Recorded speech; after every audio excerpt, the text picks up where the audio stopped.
हरे कृष्णा, राधे राधे। आप सबका स्वागत है मेरे चैनल भक्ति। अगर आप मेरे चैनल में नए हैं तो लाइक, सब्सक्राइब और कमेंट भी अवश्य ही कीजिएगा।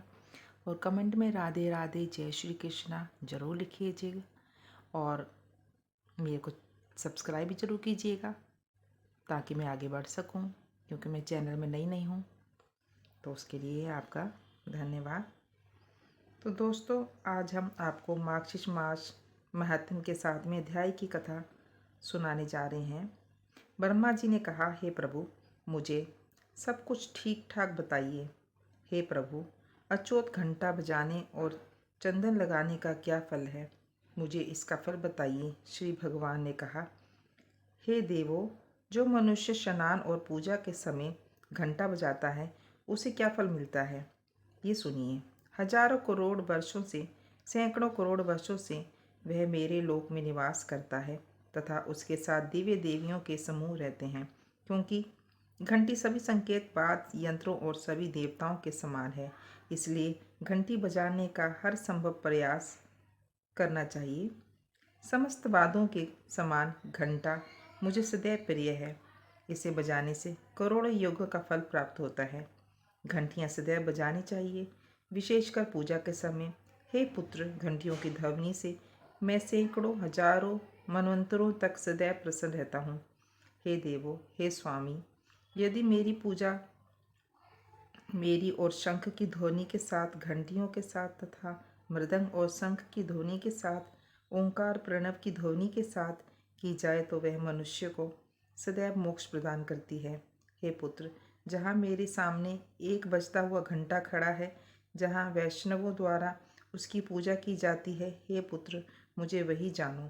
मैं उस व्यक्ति के पाप को दूर करता हूँ जो वैन से गरुड़ या सुदर्शन चक्र से अंकित घंटा स्थापित करता है। यदि कोई मेरी पूजा के समय घंटी बजाता है तो उसके पाप नष्ट हो जाते हैं, भले ही वे सैकड़ों जन्मों के दौरान अर्जित किए गए हो। सोते समय मेरी पूजा के साथ घंटी बजानी चाहिए। इसका फल करोड़ों गुना अधिक होता है। यदि भक्तगण गरुड़ पर आसीन देवों के स्वामी मेरी पूजा करते हैं, शंख, कमल, गदा और चक्र धारण किए हुए तथा श्री के साथ रहते हुए वे तीर्थ अन्य देवताओं के दर्शन, यज्ञ, धार्मिक अनुष्ठान, दान और व्रत का पालन किया करेंगे, उनकी आवश्यकता नहीं है। जो लोग कलयुग में गरुड़ पर आसीन मेरी नारायण मूर्ति की स्थापना करते हैं, वे मेरे लोक में जाते हैं और वहाँ 1 करोड़ कल्प तक रहते हैं। यदि कोई उस मूर्ति को मेरे सामने या किसी महल में या किसी घर में स्थापित करता है तो हजारों करोड़ों तीर्थ और देवता वहाँ खड़े हो जाते हैं। जो मनुष्य धन्य है और 11वां दिन गरुड़ पर सवार मेरे रूप की पूजा करता है और रात में आदरपूर्वक गीत गाता है और नृत्य करता है, वह अपने पितरों को नरक से मुक्त करा लेता है। मैं फिर से घंटे की महिमा का वर्णन करूँगा। हे पुत्र, सुनो। जहाँ मैंने नाम से अंकित घंटा रखा जाता है और जहाँ भगवान विष्णु की मूर्ति की पूजा की जाती है, हे मेरे पुत्र, जान लो कि मैं वहाँ उपस्थित हूँ। हे प्रिय, जो मनुष्य मेरे सामने धूप जलाते हैं, दीप जलाते, स्नान करते, पूजा करते या उटन लगाते समय गरुड़ चिन्ह अंकित घंटा बजाता है, उसे 10,000 यज्ञ, 100 चंद्रायन अनुष्ठानों का फल प्राप्त होता है। यदि पूजा विधि विधान के अनुरूप ना भी हो तो भी वह उन लोगों के लिए फलदायी होगी।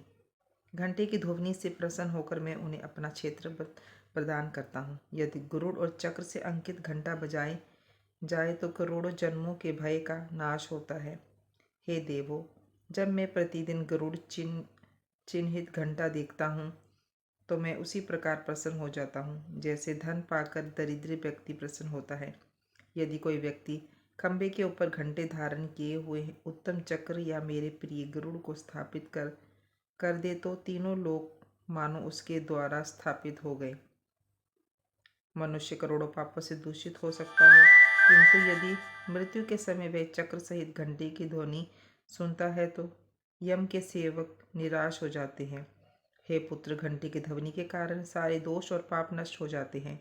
देवता, रुद्र और पितर सभी मानव उत्सव मनाकर प्रसन्न हो जाते हैं। यदि गरुड़ और चक्र भी ना हो तो वे घंटे की ही ध्वनि मात्र से भक्तों पर कृपा कर देता है। इसमें कोई संदेह नहीं है। यदि घर में गरुड़ अंकित घंटी हो तो उस घर में सर्प, अग्नि या बिजली का भय नहीं रहता। जिसके घर में घंटी नहीं है और मेरे सामने शंख नहीं है, वह भगवान का भक्त कैसे कहलाएगा? वह मेरा प्रिय कैसे हो सकता है? हे पुत्र, मैं तुम्हें चंदन के लेप की उपयोगिता बताऊंगा। जब वह तैयार हो जाता है तो वह अत्यंत प्रसन्न हो जाता है। इसमें कोई संदेह नहीं है। चंदन, पुष्प, कपूर, अगरबत्ती, धूप बत्ती, कस्तूरी, जायफल और तुलसी सहित मुझे अर्पित करने से मुझे बहुत प्रसन्नता होती है। जो श्रेष्ठ पुरुष मुझे सदैव तुलसी दल अर्पित करता है, वे अनंत युगों तक स्वर्ग में निवास करता है। यदि कलयुग में कोई व्यक्ति पूर्वक महाविष्णु की तुलसी और चंदन अर्पित करता है और मालती चमेली के फूलों से उनकी पूजा करता है, तो वह फिर कभी किसी भी माता का स्तन नहीं पीता, अर्थात मुक्त हो जाता है। यदि कोई मुझे तुलसी दल सहित चंदन अर्पित करता है तो मैं उसके करोड़ों जन्मों के पापों को भस्म कर देता हूँ। तुलसी की टहनियाँ और चंदन का लेप सभी देवताओं और विशेष रूप से पितरों को प्रिय है। जब तक तुलसी दल और चंदन मुझे अर्पित नहीं किए जाते, तब तक श्रीखंड, चंदन और काला धूप बत्ती भी उत्तम माना जा सकता है। कस्तूरी की सुगंध और कपूर की मधुर सुगंध तब तक अच्छी लगती है जब तक तुलसी की टहनियाँ और संदेह मुझे अर्पित ना की जाए। कलयुग में तो जो लोग मार्गशीर्ष मास में मुझे तुलसी दल और चंदन अर्पित करते हैं, उनकी मनोकामनाएं पूर्ण होती है और वे धन्य होते हैं। इसमें कोई संदेह नहीं है। यदि कोई कलयुग में भगवान का भक्त होने का दावा करता है किंतु मार्गशीर्ष मास में तुलसी और चंदन नहीं चढ़ाता, तो वह सच्चा भगवत यानी भगवान का भक्त नहीं है। यदि कोई मार्गशीर्ष मास में मेरे शरीर पर केसर, अंगलोचन और चंदन का लेप लगाएगा तो वह 1 करोड़ कल्प तक स्वर्ग में रहेगा। भक्त को कपूर भक्त को कपूर और धूपती मिलाकर संदाई का लेप लगाना चाहिए। विशेषकर कस्तूरी मुझे हमेशा प्रिय है।